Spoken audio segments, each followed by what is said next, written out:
नमस्कार, देश देशांतर में आपका स्वागत है। मैं हूं कुर्बान अली। कश्मीर घाटी में हालात को बेहतर बनाने के मकसद से गृहमंत्री राजनाथ सिंह गृह सचिव के साथ बुधवार को श्रीनगर पहुंचे। इससे पहले राजनाथ सिंह ने ट्वीट करके कहा कि मैं 2 दिन के दौरे पर श्रीनगर जा रहा हूं। वहां सिविल सोसाइटी से जुड़े अलग अलग समूहों, राजनीतिक दलों और दूसरे लोगों से बातचीत करूंगा। उन्होंने लिखा है कि मैं नेहरू गेस्ट हाउस में रहूंगा। जो लोग कश्मीरियत, इंसानियत और जमहूरियत में भरोसा रखते हैं, उनका स्वागत है। मंगलवार को थल सेना प्रमुख जनरल दलवीर सिंह सुहाग भी अचानक श्रीनगर पहुंचे थे और उन्होंने चिनार कोर मुख्यालय में सैन्य कमांडरों के साथ बैठक करके हालात का जायज़ा लिया था। अपने इस दौरे के दौरान सेनाध्यक्ष दलवीर सिंह ने लोगों से हिंसा का रास्ता छोड़कर शांति और संयम का माहौल बनाने में मदद करने की अपील की थी।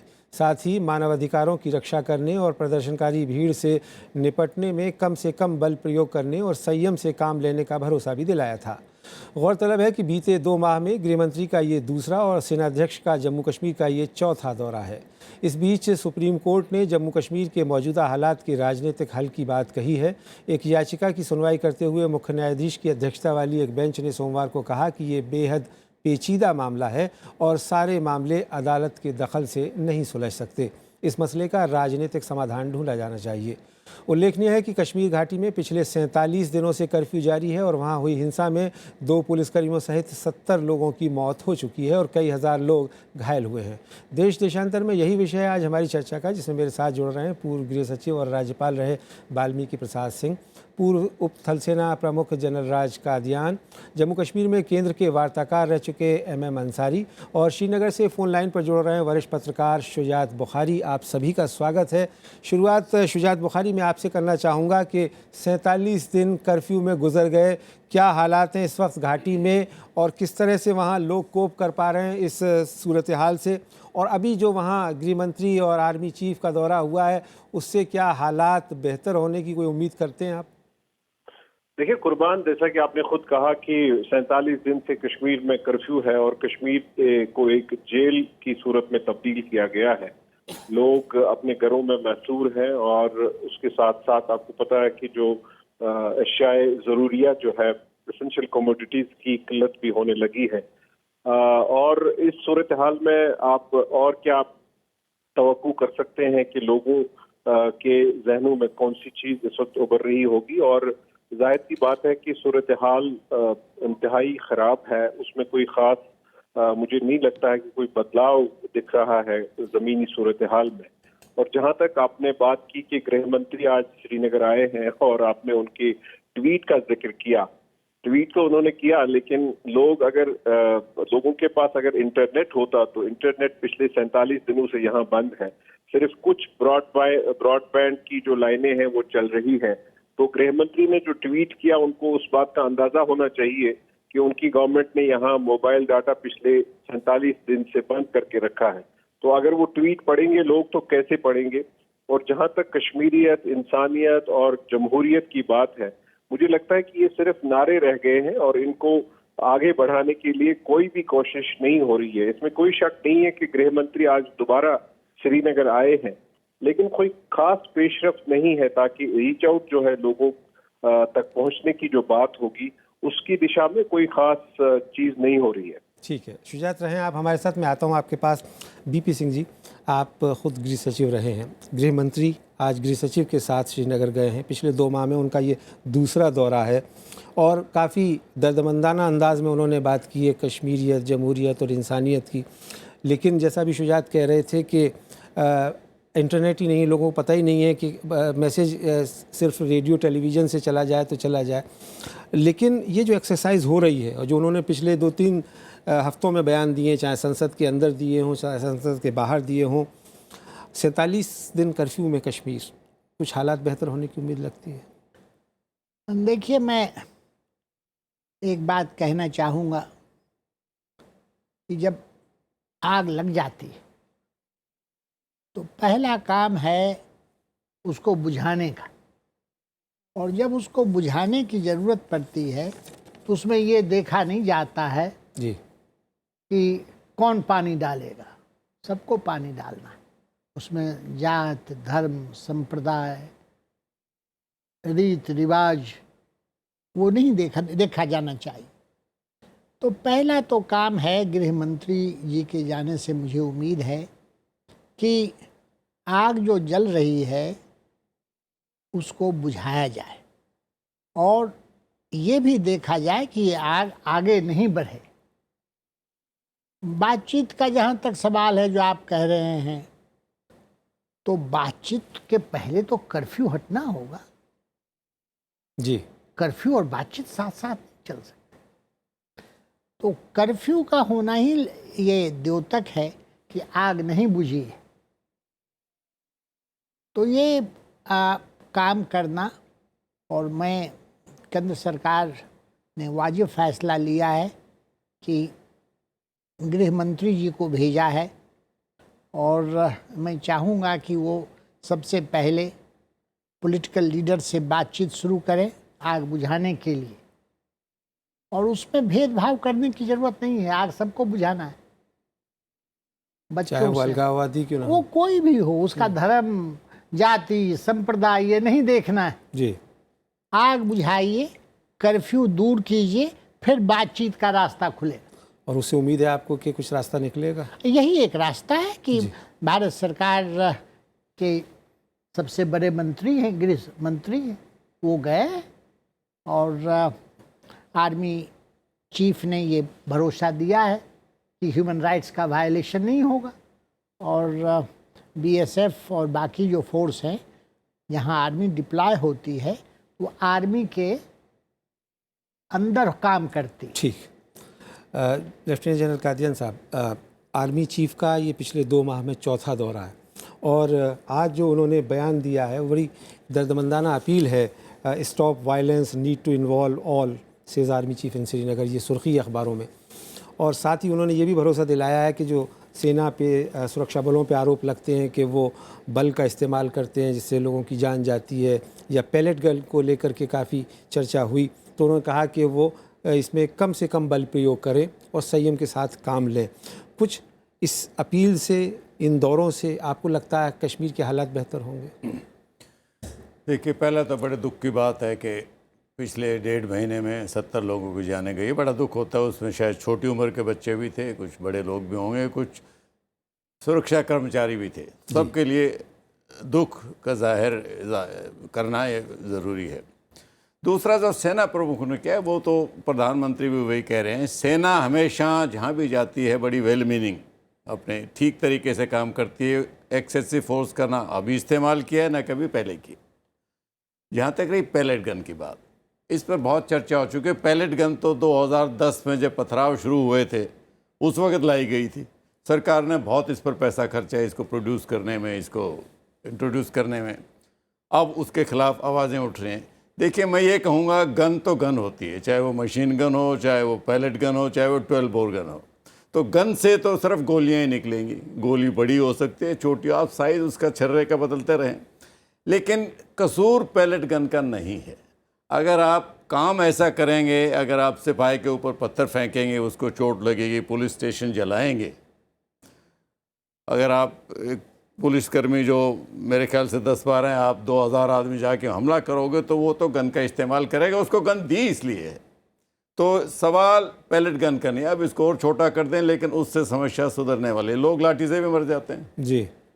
तो ये समस्या सुरक्षा की नहीं है। जो आर्मी प्रमुख ने बोला है, वो 2 दिन पहले आर्मी कमांडर ने भी वही बोला था कि भाई आप वायलेंस मत करो, बाकी प्रोटेस्ट करना तो डेमोक्रेसी में हम सबको हक है।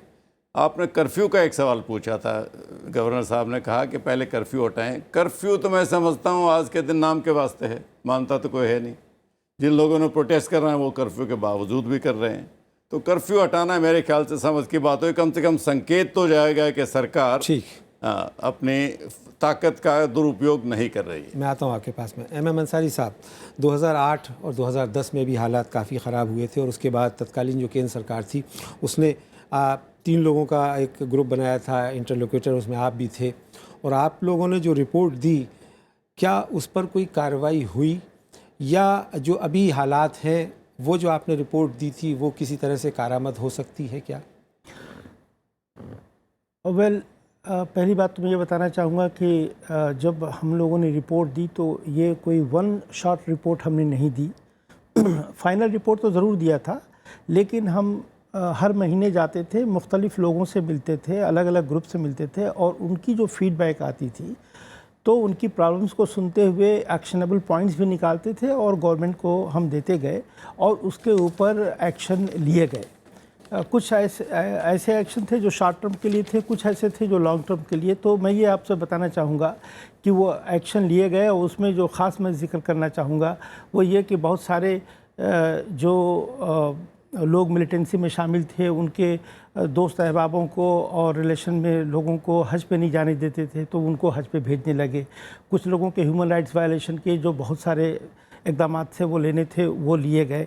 कुछ वहाँ पे जो स्टूडेंट्स की और नौजवानों की एलिनेशन से जो रिलेटेड इश्यूज़ थी, उनके लिए देखा यह गया कि वहाँ की चूँकि गवर्नेंस बहुत अच्छी नहीं थी, तो सेंटर से कुछ स्कीम चलाई गई जी, जिसमें एक प्राइम मिनिस्टर स्कॉलरशिप स्कीम है, उड़ान एक दूसरी स्कीम थी जिसके तहत बच्चों को एम्प्लॉयमेंट और ट्रेनिंग देनी थी, और इस तरह से एक हिमायती स्कीम थी।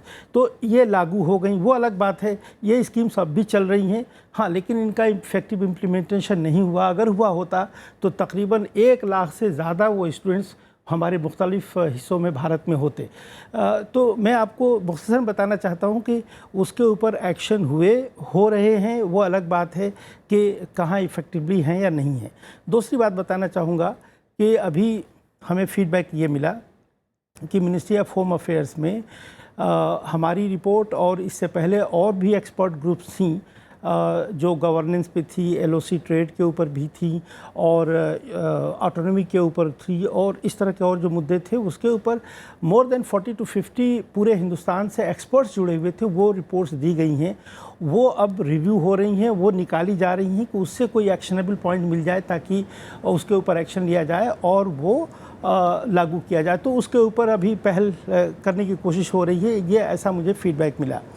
कुछ और बातें जो आपने और हमारे साथियों के साथ पोस्ट किया वो मैं आपसे जिक्र करना चाहूँगा।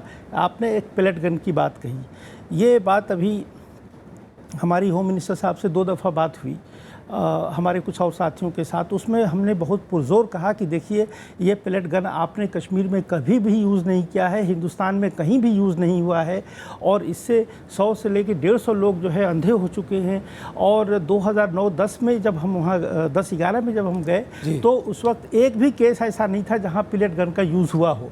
लेकिन उस वक्त क्या हो रहा था कि जब नौजवान पत्थर फेंकते थे तो उनके ऊपर सीधे गोलियाँ चलाई जाती थी, जिसकी वजह से 120 से ज़्यादा लोग मरे थे। तो उस वक्त हमें कहीं किसी का भी फीडबैक नहीं मिला, और ये भी मुझे पता चला कि दुनिया में कहीं भी ये यूज़ नहीं हो रहा है पेलेट गन्स का। और हम लोगों ने ये सजेस्ट किया था कि मॉडर्न जो क्राउड कंट्रोल मेथड्स हैं, जिसमें टीयर गैस है, वाटर कैनन है, रबर बुलेट्स हैं, ये यूज़ होनी चाहिए, और उस वक्त की सरकार ने इस पे अमल भी किया। लेकिन ये पेलेट गन जो है वो आकर के सबसे ज़्यादा जो नुकसान किया है, आपके पास में अंसारी साहब, ये ख़त्म होना चाहिए। एक बार फिर हमें श्रीनगर चलना होगा शुजात बुखारी के पास। शुजात बुखारी, कुछ इस तरह की खबरें आ रही हैं कि गृह मंत्री जो गए हुए हैं श्रीनगर, उन्होंने कुछ इस तरह के भी संकेत दिए हैं कि शायद अलगाववादी संगठनों के साथ, खास करके हुर्रियत कॉन्फ्रेंस के नेताओं के साथ भी वो मुलाकात करना चाहते हैं। क्या इसकी कोई संभावना नज़र आती है? और दूसरा ये कि मीरवाइज़ मौलवी उमर फारूक जो हुर्रियत कॉन्फ्रेंस के नेता हैं, उन्होंने एक ख़त लिखा है इंटरनेशनल कम्युनिटी को, बहुत सारे देश के नेताओं को, बहुत सारे रिलीजियस लीडर्स को। इसका क्या मतलब है? देखिए, जहाँ तक उनके रीच आउट का ताल्लुक है, मैं समझता हूँ कि उसके बगैर कोई चारा है नहीं। मैं पहले भी कह चुका हूँ कि अगर आप आज की डेट में डायलॉग करना चाहते हैं, आपको नेशनल कॉन्फ्रेंस और पीडीपी और कांग्रेस के साथ कोई डायलॉग करने की जरूरत नहीं है, क्योंकि वो लोग एक्सेशन को चैलेंज नहीं करते हैं। आपको उन लोगों के साथ बात करने की जरूरत है जो कहते हैं कि एक्सेशन जो है वो नामुकम्मल है, वो टेम्पररी था, उनके साथ बात करने की जरूरत है। तो उसमें हुर्रियत कॉन्फ्रेंस के जो लीडरान है वो सरफहरिस्त है, और जिस तरह से 2004 के दौरान हुकूमत ने बात की थी उनके साथ, उनको रीच आउट करना जरूरी है। उनके साथ बात चाहे दरपर्दा हो, बैक चैनल से हो या फ्रंट चैनल से हो, लेकिन किसी भी तरीके से उनके साथ बात करने की जरूरत है। और मुझे नहीं पता कि किस हद तक गवर्नमेंट ऑफ इंडिया उसमें उनके साथ राब्ता कायम करने के में कामयाब हुई है, लेकिन कुछ ऐसे इनिशिएटिव्स हुए हैं पिछले 1 हफ्ते के दौरान जहां पे गृह मंत्री ने कुछ ग्रुप्स के साथ इनफॉर्मल बात की है और रीच आउट करने की कोशिश की है। तो जहां तक मीरवाइज उमर फारूक के चिट्ठी लिखने का ताल्लुक है, मैं समझता हूं कि वो कोई नई बात नहीं है, वो तो लिखते रहे हैं। और खासतौर से यूनाइटेड नेशंस का जहां तक ताल्लुक है, उनके पास मेंबर आपको मालूम होगा कि यहाँ पे United Nations military observer group भी है श्रीनगर में, वहाँ भी लोग जाते हैं और उनको मेमोरेंडम देते हैं। उसमें कोई नई बात नहीं है। ये इंटरनेशनल अटेंशन हासिल करने के लिए ये एक तरीक़ेकार है उनका, बल्कि पाकिस्तान ने भी जो अपना जो रवैया है वो कुछ बदल दिया है इस हवाले से, और उन्होंने भी बैन अक़वामी सतह पे कश्मीर के मसले को और उजागर करने की कोशिश की है। मैं समझता हूँ कि अगर ग्राउंड लेवल पे हम लोगों से बात करें और उनको रीच आउट करें, तो मसला वही है। फिर पैलेट गन की भी जरूरत नहीं है, फिर किसी गन की भी जरूरत नहीं, लेकिन मसला ये है कि क्या गवर्नमेंट ऑफ इंडिया संजीदा है और सिंसियर है इस मामले में कि हम बात करेंगे। जैसा कि आप इंटरलोक्यूटर रिपोर्ट की बात कर रहे हैं, अंसारी साहब ने बेशक कहा कि कुछ चीजों पे अमल हुआ है, लेकिन हकीकत तो ये है कि जब वो रिपोर्ट आई तो होम मिनिस्ट्री ने जिन्होंने इनको अपॉइंट किया था, तो उन्होंने उसको डिसोन किया बाद में। तो यही एक बहुत बड़ा ट्रेल है जो बिट्रेयल्स का रहा है 1947 से लेके आज तक। जब तक उसको खत्म न किया जाए, उसको डिसकंटिन्यू न किया जाए, मैं नहीं समझता हूँ कि हम कॉन्फिडेंस गेन करेंगे कहीं पे भी। ठीक है शुजात। बीपी सिंह साहब, अभी आपने सुना शुजात वखाई साहब कह रहे हैं कि साहब क्रेडिबिलिटी का सवाल है, साख का संकट है, और ये कि जो आप कहते हैं कश्मीर के लोगों को आप अपना बताते हैं, आप कहते हैं कि वो हमारे अपने हैं, जितने लोग मारे गए और प्रधानमंत्री ने खुद कहा कि वो हमारे हैं, बावजूद उसके एक ट्रस्ट डेफिसिट नज़र आता है। तो ऐसे सूरत हाल में आपके सामने कोई हल है इस मसले में? देखिए, मैं व्यक्तिगत बात से भी शुरू करना चाहूँगा। प्राइम मिनिस्टर गुजराल चाहते थे कि पाकिस्तान के साथ बातचीत हो जी, और हिंदुस्तान में भी और पाकिस्तान में भी लोग उनकी नेक इरादों पर विश्वास रखते। तो उन्होंने मुझे बुला के कहा कि सेक्रेटरी लेवल पर पहले बातचीत होना चाहिए। ये 97 की बात। उन्होंने कहा पहला बातचीत आप करें, मुझसे कहा। तो मैंने कहा कि ठीक है मैं करूँगा, लेकिन मैं तो सच बात बताऊँगा, मैं डिप्लोमेटिक बात नहीं करूँगा। तो होम सेक्रेटरी का मतलब क्या है? तो बातचीत हुई। मैं कहना ये चाहता हूँ कि अभी उन बातों में नहीं जाना है। अभी ज़रूरी है, जैसा कि मैंने आपसे पहले कहा, कि आग को बुझाना है। ठीक है, वो तो हो गई एक बात। उसके लिए अगर होम मिनिस्टर का ये असेसमेंट है कि कुछ अनाउंसमेंट्स कर दें, जी, जैसे वो गन की बात है, पैलेट गन की बात है, तो उसको आदेश दे कि विथड्रॉ हो जाए। जी, इसमें संसद में सहमति थी लगभग। नहीं, मतलब सरकार का हक है विथड्रॉ कर दे। अगर उसके बातचीत के लिए अगर ये स्टेटमेंट जरूरी है कि हम सबसे बात करेंगे, तो बातचीत तो करें, आदेश दे। लेकिन बातचीत के तरीके होते हैं सरकार में। एक राउंड टेबल होता है, एक ट्रैक 2 होता है, एक ट्रैक 3 होता है, एक इनफॉर्मल कॉन्टैक्ट्स होते हैं। तो ये सारी बातों को स्टार्ट करना चाहिए, लेकिन पहले आग बुझनी चाहिए। चलिए ठीक, आग बुझनी चाहिए राजकादियान साहब। लेकिन सुप्रीम कोर्ट में सोमवार को एक याचिका दायर की गई और कहा गया कि साहब सुप्रीम कोर्ट इस मामले में हस्तक्षेप करे। उन्होंने हाथ खींच लिया। चीफ जस्टिस की बेंच ने कहा कि साहब अगर हम इस तरह से दखल देने लगेंगे तो फिर ये सिलसिला नहीं, ये उनका काम नहीं है। लेकिन और सेना की भी दूसरे का काम क्यों करें? जी, और सेना की भी अपनी सीमाएं हैं।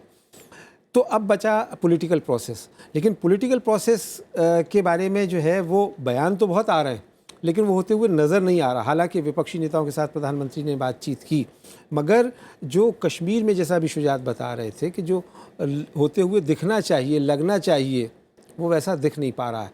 तो आपकी नज़र में इसका और क्या हल हो सकता है? देखिए, डायलॉग डेमोक्रेसी का हिस्सा है। हर बात डायलॉग से कम हालात तो सुधर सकते हैं। सोल्यूशन में शायद समय लग जाएगा, बहुत पेचीदा प्रॉब्लम है। सरहद के पार से भी काफ़ी दखलंदाजी है, तो इतनी आसान नहीं है। हमने नागालैंड का समस्या ढूंढ ली थी, मिज़ोरम की आपने ढूंढ ली, ये भी ढूंढ लेते। वो दखलंदाजी अपनी तरफ है। डायलॉग की बात है कि डायलॉग सबसे होना चाहिए। उनसे पूछो, ज़रूरी नहीं कि आप उनको अपनी पॉलिसी बताओ, काउंटर करो, उनसे पूछो वे उनकी क्या राय है।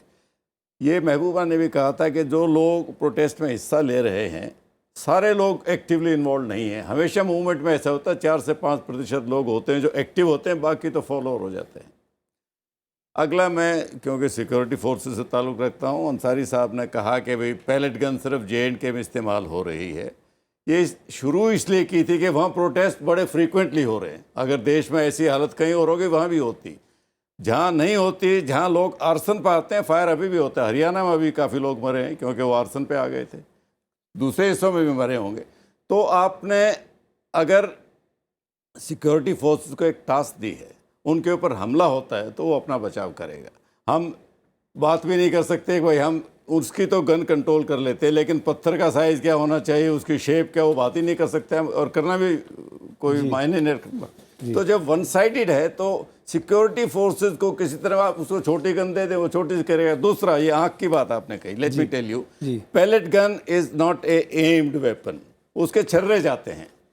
दूसरा, जब वो फायर होता है तो कोई लोग बैठे होते हैं, कोई झुके हुए होते हैं, कोई भाग रहे, तो ये नहीं कि सोल्जर एम आंखों में करता है, वो तो लगेगी। अगर आपकी हाइट कम है, ये तो उसको ब्लेम करना, मैं नहीं समझता कोई भी सिपाही जान के किसी की फेस की तरफ फायर करेगा। जी अंसारी साहब, ये पॉलिटिकल प्रोसेस भी हम देख रहे हैं काफ़ी दिन से शुरू हुआ है। अभी संसद का जब सत्र चल रहा था तो दोनों सदनों में इस पर चर्चा हुई, और राज्यसभा में तो एक विशेष चर्चा हुई जो कई घंटे तक चली, और उस पर एक कंसेंसस भी बना। और गवर्नमेंट ने भी कहा कि आमतौर पर अपोजिशन और सरकार एक नहीं होते हैं किसी मामले पर, लेकिन इस मामले पर एकजुटता दिखाई दी।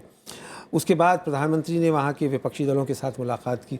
मैं अभी आपका कहीं एक इंटरव्यू पढ़ रहा था, आपने कहा कि इससे कुछ मसला हल होने वाला नहीं है। तो आखिर आपको कहाँ ये लगता है कमी कि क्या है और इसको किस तरह से एड्रेस किया जाना चाहिए? देखिए, जब ये दोनों पार्लियामेंट में डिस्कशन हुआ और फिर इसके बाद ऑल पार्टीज़ जब मीटिंग हुई, तो मेरी उम्मीदें काफ़ी बढ़ गई थी कि आपने देखा होगा कि 10 साल से GST के ऊपर हमारा कोई समझौता एग्रीमेंट नहीं हो पा रहा था। तो हमने ये देखा कि ये जब ऑल पार्टीज़ मीटिंग हो रही है तो शायद इससे कुछ निकल कर आएगा, वरना हमारे यहाँ सियासी पार्टियाँ जो है वो कम्पिटिटिव पॉलिटिक्स में आ जाती हैं। एक पार्टी कुछ कहती है तो दूसरी जो है वो उसको किसी न किसी तरह से डिमोलिश करने की कोशिश करती है। तो हमारी बड़ी उम्मीदें बढ़ गई, लेकिन वो जो पूरी मीटिंग हुई 4 घंटे की, उसमें से कुछ भी निकल कर नहीं आया कि आया ऑल पार्टीज़ डेलीगेशन जाएगा या नहीं जाएगा, या उसमें से कोई रोड मैप तैयार हो जाता, कोई फ्रेमवर्क तैयार हो जाता जिससे ट्रैक 1, 2 या 3 की बातचीत भी होती। कुछ भी निकल करके नहीं आया, पब्लिक डोमेन में कुछ भी नहीं है। वहाँ से निकलने के बाद मुख्तलिफ पार्टीज़ ने अलग अलग बातें कहने लगे, और फिर अब हाल में ही देखा यह गया कि आपने जो बताया कि सुप्रीम कोर्ट ने कहा कि पॉलिटिकल प्रोसेस को फॉलो करना होगा।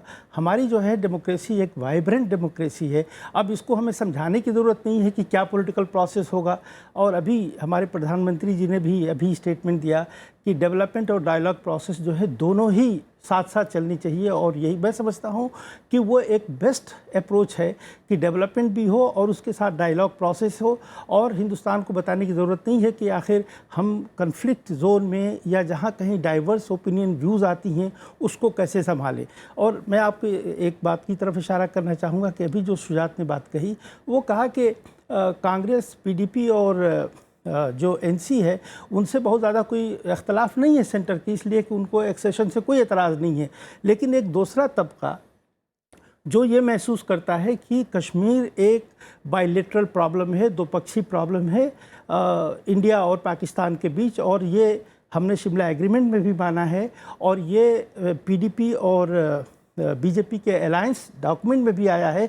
तो उसके ऊपर एक अमल करने की कोशिश करनी चाहिए, बातचीत को बढ़ाना चाहिए। अब ये समझ में नहीं आता कि हम लोगों ने तो अपने तमाम मसाइल बातचीत के ज़रिए ही हल किए हैं। इतनी बड़ी डेमोक्रेसी की जो मजबूती मिली है वो बातचीत के ज़रिए ही मिली है। और फिर जब ये कश्मीर की बात आती है तो आखिर ये तमाम पैतरे हम कैसे भूल रहे हैं।